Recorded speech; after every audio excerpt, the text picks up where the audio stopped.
십전의 수호 정리. 수호의 세계. 가지의 묘목을 2그루, 피망의 묘목을 1그루 받았다. 즉시 화분에 심어 내가 있는 방 앞 햇볕이 잘 드는 곳에 두었다. 작았던 묘목도 태양의 빛을 받고 물을 줄 때마다 커져서 지금은 키도 잎도 3-4배로 자랐다. 쑥쑥 자라는 가지와 피망. 그런 자연을 보고 있으면 살아있는 것의 약동, 강한 생명력을 느낀다. 어떤 작물도 태양을 향해 뻗으려고 한다. 크게 자라려고 한다. 밝게 살아라, 크게 자라라. 대자연은 만물에게 그렇게 호소하고 있는 듯하다. 불과 물은 첫째가는 신이라고 가르쳐 주셨다. 자기 힘으로 살고 있는 것 같으나 모두 신님의 수호 속에 살려지고 있다. 신님의 수호는 그것만이 아니다. 뿌리에서 물을 빨아 올려 줄기나 잎을 죽이는 것은 수기승강수오일이의 섭리, 줄기가 힘차게 단단히 서고 잎이 빳빳하게 펴지는 것은 지탱수오일이의 섭리, 탄산가스를 들이마시고 산소를 내는 것은 풍기수오일이의 섭리, 점점 크게 자라는 것은 인출수오일이의 섭리 등등 그것들은 모두 신님의 활동인 것이다. 어느 선생께서 이 길을 신앙하는 사람의 사고방식, 삶의 방식은 어버이 신님의 십전의 수호 속에 있다라고 말씀하셨다. 눈이 보인다, 귀가 들린다, 손발이 움직인다. 당연한 것으로서 지내고 있지만 실은 어버이 신님의 수호인 것이다. 여기서 이 길의 사고방식, 삶의 방식이 시작된다고 한다. 그러면 그 어버이 신님의 십전의 수호가 몸에 다스려지면 어떻게 될까?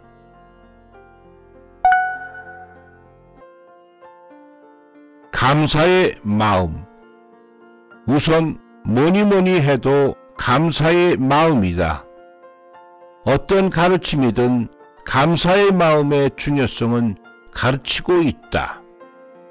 예전에 전차 안에서 창밖을 보니 감사의 마음으로 밝은 가정 뭐뭐 교단이라고 적힌 큰 광고탑이 눈에 들어왔다. 분명히 감사의 마음이 밝고 즐거운 가정을 만드는 근원이라는 생각이 들었고 마음이 훈훈해졌다. 최근에는 마음과 질병의 관계를 과학적으로 해명하고 있는 정신신체의학 쪽에서도 과학적인 실험 자료를 통해 감사하는 마음의 중요성에 대해 이야기하고 있다. 정신신체의학의 창시자인 캐나다 몬트리올 대학의 한스 셸리에 박사는 스트레스 학설로 유명하다. 저서 가운데에서 감사의 철학이라는 장을 마련하여 질병에 걸리지 않기 위해서는 감사의 마음이 가장 중요하다라고 설명하고 있다. 그러나 알고 있어도 좀처럼 그렇게 되지 않는다. 무심결에 불평이 나온다. 때로는 화가 나서 불평불만으로 참지 못할 때도 있다. 그런 때야말로 어버이 신님의 십전의 수호를 생각해낸다. 그것이 중요하다고 생각한다. 천리교 교전에 병든 몸을 구제받았을 때 어버이 신님의 수호를 절실히 느끼게 된다. 병든 때를 돌이켜보고 건강한 오늘을 생각하면 마음은 한없는 기쁨에 넘친다 라고 기술되어 있다. 요즘 나는 입주자들과 대교회까지 왕복 6km의 길을 걸어서 일참하고 있다. 감사하게도 정말로 건강하게 지내고 있다. 그러나 단 하나 문제가 있다면 바로 결석이다. 처음 결석의 증상이 나타난 것은 어느 교회에 이야기하러 가는 전차 안에서였다. 갑자기 배에 통증을 느꼈다. 그 통증이 점차 심해졌다. 격심한 통증을 참지 못하고 결국 도중하차하여 구급차로 실려갔다. 그리고 혈류가 나온다는 의사의 진단을 받고 처음으로 결석의 병명을 알았다. 이후 지금까지 몇 번인가 결석이 생겼다. 마음의 티끌을 털지 못하고 반성이 부족한 탓으로 정말 송구스러울 따름이다.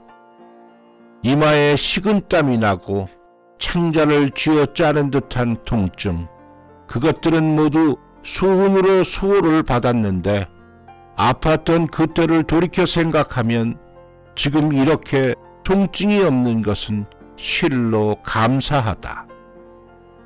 결석은 내장의 이상이 원인이라고 한다. 내장은 먹고 마시고 내고 드리는 수호, 스기, 승강, 수오일이의 섭리이다. 몸이 뒤틀리는 그 격심한 통증을 돌이켜 생각하면 수기, 승강, 수오일이의 섭리가 몸에 스며든다. 질병에 걸리고 싶어하는 사람은 없다. 걸리고 나서야 비로소 건강에 감사함을 안다. 인간의 자신감 따위는 큰 병이나 격심한 통증 앞에 맥없이 무너져버리는 것이 아니겠는가. 우리들의 몸은 자신이 지킬 수 없다. 어버이 신님의 십전의 수호에 의해 지켜지고 살려지고 있다. 그것을 아는 일이야말로 진정한 현명함일 것이다. 여기에 기쁜 일, 즐거운 일이 없어도 눈이 보인다, 귀가 들린다, 고맙다, 좋아라는 진심 어린 기쁨, 감사의 마음이 솟아나오는 것이 아닐까.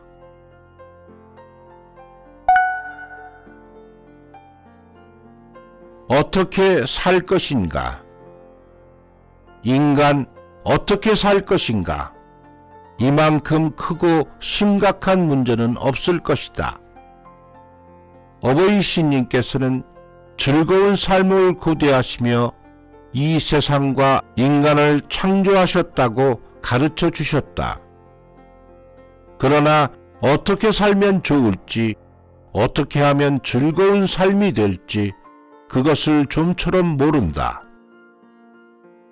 이 어떻게 살면 즐거운 삶이 될까라고 하는 것의 토대가 어버이 신님의 십전의 수호에 있다.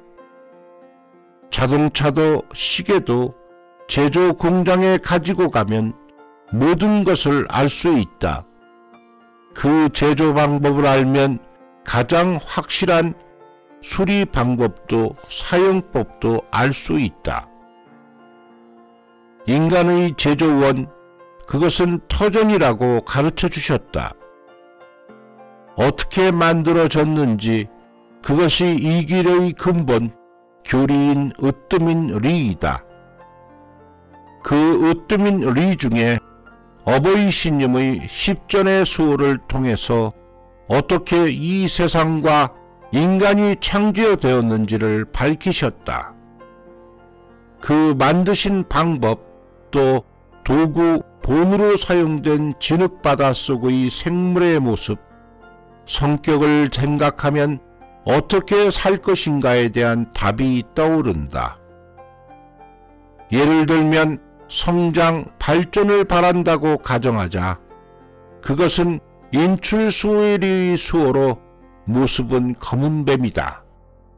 그 모습은 땅을 기는 낮은 모습, 아무리 잡아당겨도 끊어지지 않는 끈기 있는 모습이다. 성장 발전에 이르는 포인트가 거기에 있다. 검은 뱀의 모습을 마음에 새겨넣고 어떤 가운데서도 낮은 마음, 끈기 있는 마음으로 걸었으면 한다. 그런 가운데 꼭 훌륭한 성장과 발전이 나타날 것이다. 또 질병에도 여러 가지가 있다. 예를 들면 머리병, 정신병일 때는 어떻게 생각하면 좋을까? 그것은 월덕수기예리, 일덕화기예리의 수호이다. 그 두 수호는 부모의 리이다. 윗사람 부모에게 불평하며 걷고 있지 않은지, 신님께서 기뻐하시는 길을 걷고 있는지, 그것이 포인트라고 생각한다. 머리의 신상을 은혜 보답과 효도로 수호받은 사람은 많다. 무슨 일이 있었을 때 어떻게 생각해야 할까? 그 근원이 되는 것이 어버이 신님의 십전의 수호에 있다.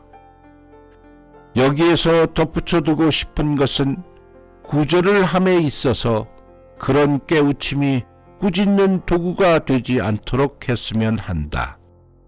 구제하려고 하는 진실이 있는 것이 전제이다. 구제하는 측에 진실이 없으면 상대의 마음은 열리지 않고 오히려 즐거운 삶은 멀어져 버린다. 이 길의 신앙자 중에 의외로 어버이 신님의 십전의 수호를 잊어버리고 있는 사람, 또 단단히 외우고 있지 않은 사람도 많다. 실로 유감스러운 일이다. 자기 자신의 삶의 방식을 위해서도 또 구절을 위해서도 그 방침이 되는 것이므로 명심해서 기억했으면 한다. 이 길의 삶의 방식, 그것은 어버이 신님의 십전의 수호에 있다 라고 말씀하신 그 깊은 의미를 다시 한번 마음에 새겼으면 한다.